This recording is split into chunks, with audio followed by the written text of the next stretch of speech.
Everyone, and welcome to another weekly check-in vlog where I take you along for the weekend to see how I'm doing and what I'm reading.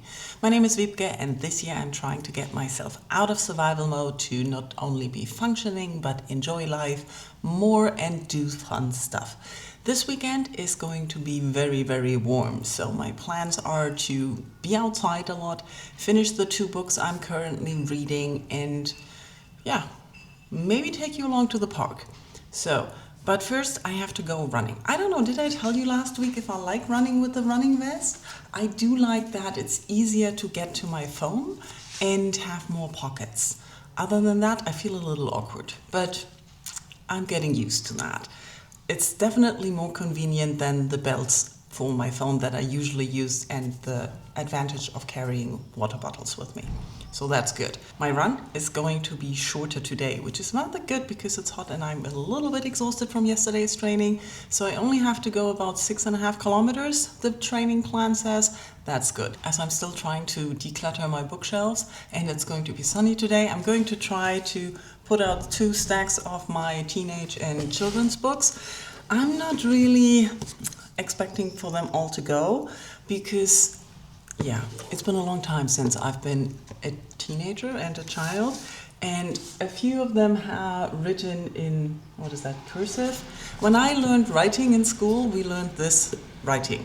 Today, children don't learn that style of writing anymore, so I don't even know if anyone can still read it who isn't my age, or reading it without difficulty, let's say it like that. Those are children books where you're easily getting to read the things because that's the way how you learn to write. Anyway, I'm just rambling.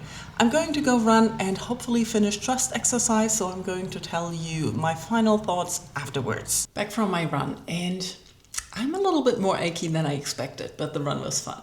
I finished trust exercise as expected, and I'm a little unsure how to talk about that. Last week I told you all about how we're in the theater school and we're following Sarah and David, how their relationship is really explosive in the beginning and then things turn a little bit sour and they're dealing with the stress in front of everyone else, and since they're theater students, they have to do trust exercises and their teacher is kind of invading a lot into their life. And then I already mentioned that there's a stop in that narration and suddenly we're 14 years later. And I wasn't sure how to talk about that, and no one really mentions what's happening in reviews, so it is a big twist. So overall, I really enjoyed the novel. I liked the intensity of the first part where we're at the theater school in the 80s, really experiencing teenage drama and the idea of love and how much making out happened around there and how it's casual and how much control the teachers and adults had over them, and how the idea, since we're getting it from teenage perspectives, how we don't really interpret and understand things completely when we have authority figures telling us things. I really loved how that was done. The second part, and there's also a very short third part I'm not really sure we need. The second part is different and it shines a different light on everything. And since it's 14 years later, it's also looking at what happened back then, and it gives us a different perspective and adds to the narration in a more twisty way. There's more to it than I'm mentioning, but that I would also consider spoilery, so we're not going into detail there. But I think the writing changes and the tone of the narrator and the perspective and everything takes on a different tone. I also really liked how in that part the focus on meaning of words is really highlighted a lot. It's used as a device to talk about things, but it's also really interesting the meaning words have and putting that into context of everything the book talks about. Like I said, the last part is connected to the other parts, but I'm not sure if we really need that or if it's just honing in onto the authority figures and the freedom they take. Let's take it like that.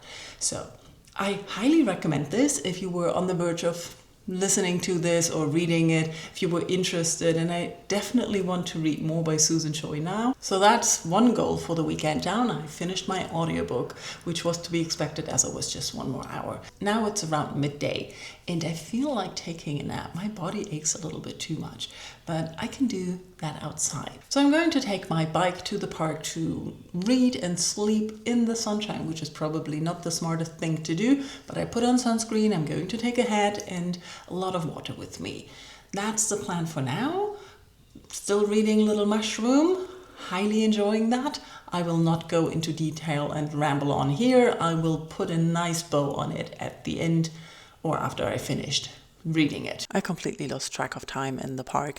I fell asleep and enjoyed reading so much that I spent 1 or 2 hours more than I had expected or planned, and I can tell where I didn't apply sunscreen properly. So yeah, I have sunscreen on my shoulder blades and on the back of my right thigh. Lessons to learn. Apply sunscreen properly. Anyways, I came home and I still don't have a stove, but it's a summery day, and if you're like me, you don't really feel like eating salad on cold days and on every day. Actually, my colleagues said to me the other day, why don't you just eat a salad every day? And I was like, yeah, that's not me. I came home and I bought the ingredients, cut them up and put them together. Quick tips on salad making or in general trying to eat healthier. If you're like me and you always think eating carrots would be such a good snack and you feel like you would eat the carrots in the store, then you buy them and then you end up throwing them away because they've gone bad. I discovered if I peel them and cut them up into these little slices, I actually eat them. Not all the time. I don't really sit in front of my TV and snack carrots. I'm not that person. But it happens that I open my fridge and just eat 1 or 2 pellets and snack on them. That happens. If I had to cut up the carrot before I want to do that, that wouldn't happen. So it is part of decreasing the barrier to get to the food. So that helps for me with carrots. Also when it comes to salad, I never really feel like cutting up the lettuce myself. And I didn't grow up in a family where it was an option to not do it properly. So for a long time, these pre-packaged, pre-cut lettuce mixes, bags, things felt like cheating and less nutritious to me. But at some point I realized this way, I'm actually making myself a salad. So I started buying them a few years ago, and it's usually more in one packet than I can eat on one day. So I end up preparing salad for 2 days, which is also not bad. Then I have sort of meal prep thing, and I can eat salad on 2 days in a row and have some healthy food and do not waste all the fresh ingredients. So I'm feeling good about that. So quick tip for you, just do that as well. It's okay. We can cheat. We can do whatever we want. Salad dressing, I usually just throw in a little bit of olive oil. I'm currently on a balsamic vinegar trip and salt and pepper, and then I just shake the whole thing in the bowl. I'm lazy like that. And it's Sunday already. I spent the whole morning in bed finishing reading Little Mushroom, so let's talk about it. I mentioned last week already that Little Mushroom is a novel that is set in an apocalyptical world, meaning the geomagnetic poles stopped working and the Earth was exposed to a lot of radiation and solar winds, and humanity found a way to create artificial poles. But a lot of people died and a lot of side effects happened while the Earth was exposed to all the, let's say, space stuff. It is a little bit science fiction-y, but I have no clue if any of the science is working, if it's made up, if it's completely impossible or whatever. So bear with that. I cannot comment on the reality of that. I only know that in the context of the novel, it makes sense and it is fun. So let's take it from there. So like I said, Earth was exposed to a lot of things that we're usually protected by the layer of whatever is protecting us. And due to that time, a lot of people died, a lot of people got sick due to radiation sickness, but also as time moved on, more things happened, meaning gene mutations. And this whole book is not in a political sense on its way that it's this faction of humans against this faction. It's more humanity trying to survive and fighting against flora and fauna who are trying to get to human genes, because humans are still very intelligent and the genes we have can help other creatures think. So the world is ruled by monsters, humans live in very secluded areas, and humans constantly get affected. That's the basic world we're living in. And this scenario gets told over the course of different chapters. The situation changes, and we're following the events on Earth. What is happening, how the artificial magnetic poles are threatened, and how the monsters that are roaming the Earth are attacking humanity. And it is very fascinating. That is one huge part of the story, and I enjoy that. I enjoyed reading about the events that are happening and how things are not just getting better easily, how there's one setback after another and you can see humanity diminishing. And I really enjoyed that part. I enjoyed the part where the monsters are described and the attacks and everything, where the people are kind of lost of what to do, and also show what the certain kinds of people want and the way things are. We also focus mostly on the northern base and the people living there. So we see the developments in the city there and the outer city, and also in the people. We learn a lot, or we see a lot, how humanity as a total decided that human interests take precedence over everything else, meaning individual rights, individual interests take a step back over the interest of humanity surviving, and the outcomes of that, the effects that has. One effect, or one critical thing that is part of this, is the trial court, where you have people looking at other people and they can tell if they're infected or not, if they carry mutated genes and if they are becoming a danger to society, and they have the unlimited power to kill. One character, or one of our main characters that we are following, is a judge.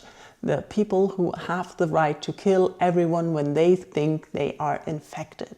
And that is something that is discussed a lot from different situations, and also from the perspective of the judge, why he's doing it, how he's dealing with it, and how judges in general deal with this power. The other main character we're following is a little mushroom, and there is the fun part. We're actually following a mushroom. The little mushroom grew up as a mushroom in the abyss, where mutation rates are very high, and one day a human comes in there and the mushroom gets in contact with the human blood and takes on human personalities and learns about humanity and the northern base, where the mushroom suspects his spore went, because some months or time ago someone came and stole his spore. And this person is the judge. So we have the little mushroom and the judge coming together, and they're constantly at juxtaposed positions, but also drawn to each other. And a huge part of the book, aside from all the apocalyptical stuff going on, is their relationship and their friendship. And they're developing feelings and thoughts towards each other. And I really enjoyed that as well. So overall, I think I really liked the reread. It was just as good as the first time, and I discovered so many more things about the society, the ideas of the world, and the general way things went when the people in general decided individuals are less important than the group, and all the ideas around that. I really enjoyed that, and I highly recommend reading it. The bad part is just that the published versions are not sold anymore. At least I couldn't find any, and I really find that bad. And I also found myself thinking again that I really want to read more web novels, but I'm not good at reading on my phone or on the computer. So I would like the published version of web novels, but those are also not always good. And I don't know, I'm not really sure how to find all of them. So I'm stuck there. Yeah. Okay, enough rambling about Little Mushroom. Really enjoyed it. Let me know if you have read it, if you were interested in it, if you have heard of anything similar, give me a recommendation. So, What am I doing the rest of the day? It's nothing. We had to change plans, or I had to change plans of what I wanted to do today, because yesterday evening, while I was on my couch, there were a lot of loud noises, and I was like, oh, it's fireworks. I can hear the fireworks in the park from my apartment. I cannot see the lightings, but I can hear it. It's very annoying. But anyways, so that was happening. But then in between, I also had the feeling that I could see lights flashing outside. And I was wondering if I can see the fireworks now, but I was too lazy to get up. And then the fireworks stopped, but the lighting continued. So we had a huge thunderstorm last night. And now it's raining. It's literally pouring the whole morning. It's gray, it's coldish. So going to the park and enjoying the park again is not an option. And yeah, I finished the 2 books I wanted to read. So I'm going to end the vlog here, and I don't know what I'm going to do.